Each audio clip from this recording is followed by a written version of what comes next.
It would be very funny if every reel was just joint smoking and sitting here and just talking. We could we could run to a dispo. There's one 3 minutes from here. That is true. It's a 3-minute drive. That's your call. I'm down for whatever. I am picturing in my head the feed where it's just all every interview is just. It is kind of Gabe's idea, though. I remember him telling me about that. Like, let's just get people together, creative people together, and get them high. There we go. Nicely done. Now we're cooking with gas. I was actually going to ask you. This is like the one question I had prepared. All right, I think we could both tackle it.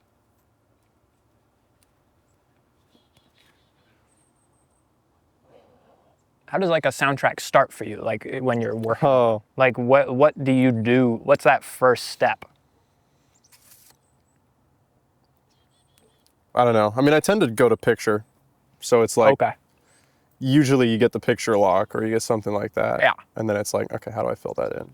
Which, again, you didn't necessarily do Tutu point, but I feel like that's a lot of what Gage did with that was like. Yes. Yeah. No. Like those guitar strums and everything in that feel very intentional. Yeah. You know, yeah. And not intentional in a way that it's like the only way you could have done that was to have been looking at the film. Yeah, and time it out. Yeah. No, that is, and I mean, I feel like that's kind of the classic way of doing it. That's like the Foley art kind of like, you know, like silent film style thing. Yeah. Sometimes you get a lot of freedom with a soundtrack. That's how I felt with Sorry. Yeah, I was gonna say. Sorry was like totally was. All Corbin was just like do your thing. Kind of. He was like he gave me I think like a couple little examples. I think like 2 things, and then he was like do it kind of like X, you know. Right. And yeah, I mean, what was so funny about it was like doing the entire soundtrack. He's not in the process really at all. Right. And then him coming over. And I play it for him. Oh boy. Okay.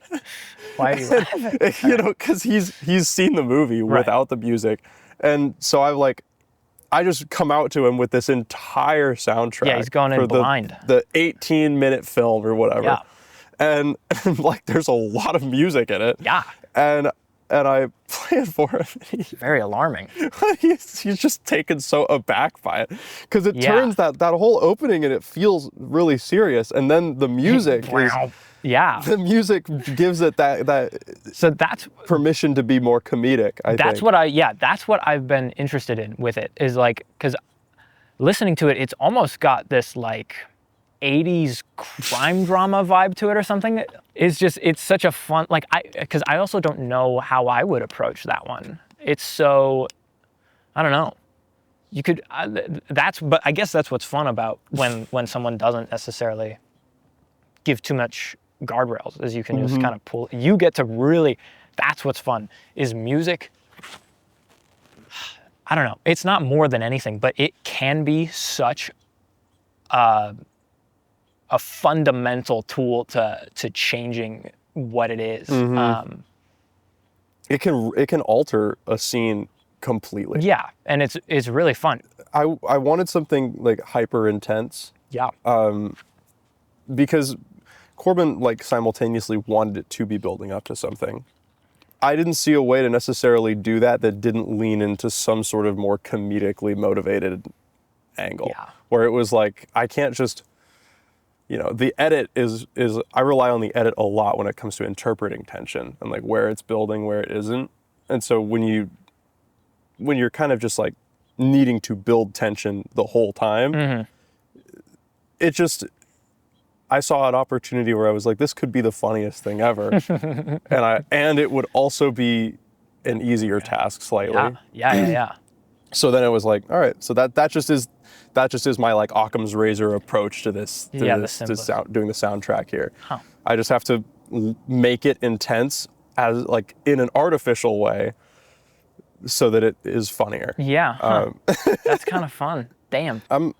I I think I'm gonna need to ease up on the ND. I was actually literally thinking the exact same thing. We got to talk about freaking shot pong, Shot Pong. because that was a movie that Gabe had a very specific vision for with the soundtrack. Like, I remember he was sending me some pretty. He was like, if I didn't want my own music, It'd have to be. it would just be this song. Yeah. And he was like hyper specific with that. So then when you hopped onto that, I was like, I mean, how's he gonna imitate that? And like, I know that he wanted like country. What was it? It was like dark country. It was yeah. The end song. How did we? I don't know. We tried a few different versions of it though too.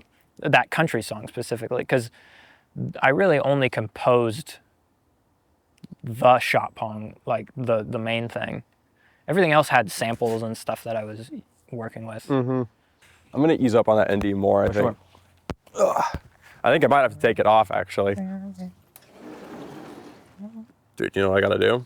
What you gotta do? I gotta turn this on now. Ooh. Ah, shoot. This was the first thing I wrote, which will show you that I have no idea how to compose country music. Got a dog in the yard and a barn full of tools. Truck that is louder than a barroom of fools. I knew that this was bad, so I just called it placeholder. Oh, maybe this might be the actual one. Got a dog in the yard and Yeah. I sit on the ledge. There's a rifle hanging on my back porch while I pull up on built myself. Gravel and grit. So that's the real one. But that was just that track. The shot pong track is where I really felt the most at home, I guess. That's super mumbly. That's just like, that's how I write lyrics normally. Is just I go, and then I start, well, I knew I wanted to do shot pong. And then you go, for me, I usually have to swear if I'm mumbling. So I go fuck around and play some shot pong, and it just could loop like that. And that was what it was for a while, was just that. But then I had to, it's got to get up. You got to get up and turn. Well, you changed the lyrics to some pretty fun stuff. Spilling the drink, but we still turning up. Party all night because we don't give a fuck. It's interesting to me, some scenes in Synecdoche, New York, when he's at the restaurant. He goes, I think, twice. And you hear that, like Little Person. I love that song from that movie.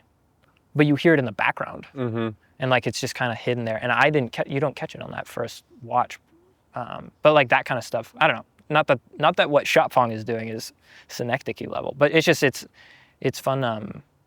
You can make it such a forefront thing, and it can be such a like bombastic part of it, or like it could swallow the whole kind of piece and be what wraps it, or it can kind of hide there. I'm glad that you brought up Synecdoche, New York. Yeah, interesting. Because I'm interested if we do it like a letterbox top 4. What are what are the 4 like movies that you take the most inspiration from? Oh, for composing? For composing specifically. Whoa. Oh my God, I don't know. Well, here, before you answer, I think I'm going up to the second base. All right, so when I say these as inspirations, that's not saying that like I think what I do is on their level or anything. But like if I'm thinking, just like favorite composers, I think this is what I'll give you. Angelo Badalamenti is up there. Theodore Shapiro of the Severance soundtrack. I don't know that I can write like that, but just like that, to ever try to like I don't really do melodic soundtracks, I think, when I think about it. So you've got like a preference towards like, I don't know, like quicker noises, not like a whole lot of reverby things. I love tiny noises. Yeah. So you are also, in general, you compose to the picture rather than compose ahead, or? I don't know. Because I'm thinking like Cut the Virgin, that was entirely just us. We were like, okay, there's a party scene. and then there's a screwed up scene. Yeah. And so we're like, so let's make some party music, some weird party music, and then let's do some fucked up music. And then, I mean, we also kind of worked, like, editing that, we also kind of worked around the soundtrack stuff you guys gave us, too. Nice. Yeah. Like, you guys, we had a basic idea, you guys worked off of that, and then sent us back stuff, and then we just... Yeah. We had to kind of fit it. That was such a fun one, too, because 2 of the tracks in it, of the 3, are, like, not mostly vocal, but, like the melody or the chords are also just kind of us just screwing with our voices. I think that helped with speed because of the 48 nature of it. Because it's just me going, or like, and then like the drone buildup, that's just both of us going,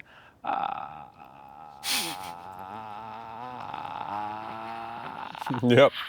Oh, I'm familiar. That was really fun. I remember Gage watched me do that and he went, holy fuck. He was like, because I held it for a bit. And then he did it. It was awesome. And we just smushed them together. And it's effective. Like, it really does feel like a build-up. And you guys do it for a long time. Yeah, I don't know if we slowed it or anything either. Oh my God, dude. I'm a freaking creature right now. You're all good.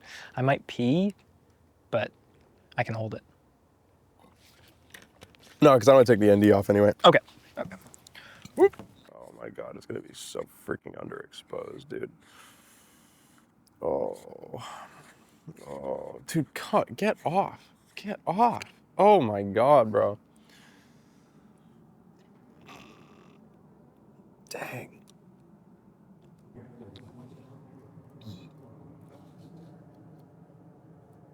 We're going to 10,000. And my camera won't even freaking sweat it, dude. It's freaking goated. Oh my God. Eat my balls, FX3. What did you ask me? Oh God. Oh, what's it like to compose for something that you direct? I mean, all the projects that I've directed, I've done my own composing for. Yeah. Home Roamer, I did all of that. Even freaking, like Overexposure, I did all of that. Mm-hmm. All the little tiny films that I've made as well. Yeah, Balls of Steel. Yeah. So it's kind of it's hard to really say though. Yeah. Like how I'd feel working on the other, because maybe I would work with some other composer for it and that would be fine. I just like to cut out all the bureaucracy of it, you know? Sure. I just want to I know what I want. Yeah. And if I have the ability to execute it, Yeah. why the heck would I just have somebody else do it? Right. You know? Totally. Yeah, I guess I did, the only thing I properly composed for was lunch breaks. And that was just that drone into the bossa nova. Mm-hmm.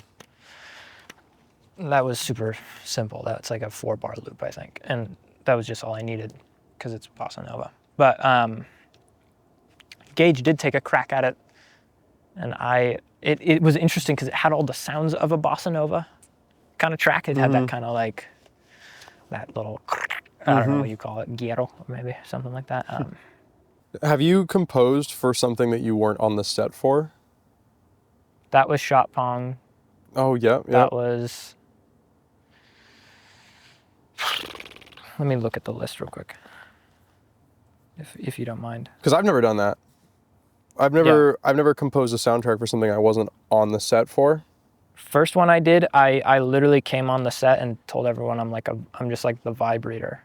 I just need to understand like what, or I just didn't want to watch it and just see what I'm going to be working with. I don't think it happens very often. Yeah. Like, I feel like at our level, yeah, nobody's really coming to us with a completed film and is like, do right. the soundtrack for it. Yeah. We're only getting people at our level who would be asking us that because like we would have been on set together or something like that. Yeah. Ludwig Göransson, however you say it. Sorry. Oh, yeah. I think I heard that he was on like the Community set. That's how him and Donald Glover got together. Was like they were just He was like, "Oh, you're the composer?" And he's like, Yeah. "Are they like usually on set?" And he's like, "No, I'm just here." It always just comes down to like, what is the significance of that scene, or like, what are you trying to accent? Or again, even if you're not doing it to the picture, you're doing it to the you are like giving it that extra juice into whatever emotional direction it wants. But I'm trying to even think of how I did bleeds. Bleed was such a quick turnaround, I think, because of how we edited it. It was just like, I think it was that was a couple weeks. What do And you I was think like, about the Bleed soundtrack? I actually like quite a bit of it. I think it's like my most composed soundtrack. I think when I think of the other ones, they're more ambient, or they're more loopy, or they're more songwriter-y, if that makes sense. This felt like I was actually like, and I think it was just because it's one of the more recent ones I've done, and I felt a little more like I think my favorite track is probably the opener one, which I totally just steal. I mean, there's your inspiration popping up, Shapiro. I totally just rip off the Severance intro completely during that track. Well, I've got a fun question for you. Yeah. Is there something in particular in your soundtracks, like a trend that you have found that is like a through line that? Yeah, I can play it for you. It's like, here, can I grab it real quick? Yeah. Dude, I'm gonna need to get up on this guy again. It's gonna be freaking pitch black, dude. It's gonna be so dark. Oh, it looks kind of cool. Here, I'll just play it on this. Oh, I guess I grabbed the wrong one. I do think I have to go up further on this guy. Oh, you didn't get the acoustic? Yeah, I messed up. God, dang it. It's this. I think I've used it several times now.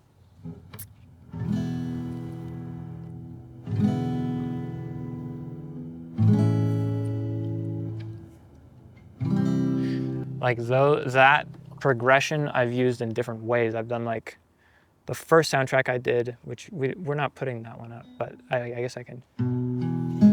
It was just those first 3 strings. And it was like,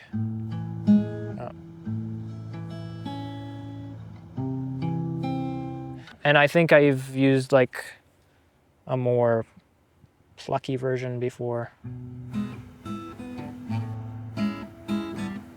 Something like that. I don't know. I'm trying to remember. But has that snuck into like all of your soundtrack stuff at all? Not all of them, but it did almost get in a post for that track you and I were working on. That is that, but I think without it might be E minor. E and A, I think. I like those two so much. And I like how they complement each other. What about you? Is there anything? I recently discovered that I really like to live in the same key, which I think happens on guitar a lot, but I'm like,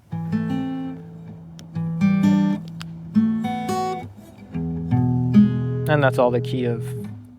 I don't know what the key is, but it's just, I want to say it's like I don't know. My brother is like very musically inclined, and I had a jam out with him recently, and in that little jam, we I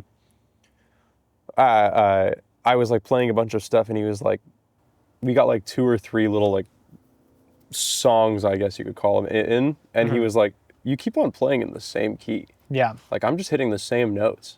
Yeah. No, which was interesting. I definitely probably have that same, like you float around the same thing. I'm trying to think of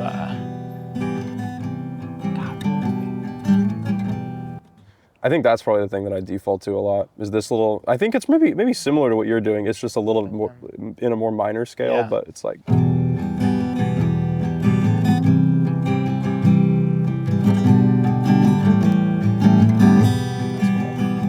Yeah, it's like, I guess it's just something that you can play in different ways, but it lets you, and like, you just kind of go up or down the fret. Well, you just like switch it around a little bit. Like I do it like that, or I just am like. Yeah, exactly.